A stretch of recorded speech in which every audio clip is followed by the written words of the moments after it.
આજે આપણે સ્વાદિષ્ટ ચણાનું શાક બનાવવાનું છે। સૌપ્રથમ ચણાને 10 થી 12 કલાક માટે પલાળીને રાખી દઈશું। પછી તેનું પાણી કાઢી ચણાને સારી રીતે ધોઈ લઈશું। હવે એક કુકરમાં પાણી મૂકી ચણાને બાફવા મૂકીશું। ચણા બફાઈ જાય એટલે એક કડાઈમાં તેલ ગરમ કરી તેમાં રાઈ નાખીશું। રાઈ ચટકતા જ તેમાં હિંગ અને લીલા કરી પત્તા ઉમેરીશું।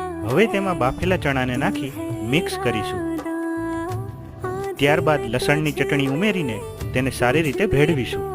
પછી તેમાં લાલ મરચું પાવડર નાખીશું। ત્યારબાદ હળદર નાખીશું અને મીઠું નાખી મિક્સ કરી લો। હવે શાકને ઉકળવા દઈશું જેથી મસાલાનો સ્વાદ ચણામાં ભળી જાય। આખરે તેમાં ધાણા જીરું પાવડર ઉમેરી ગેસ બંધ કરી દઈશું। ચાલો તૈયાર છે સ્વાદિષ્ટ ચણાનું શાક। જો રેસીપી ગમી હોય તો વિડીયોને લાઈક, શેર અને સબસ્ક્રાઇબ કરવાનું ન ભૂલતા।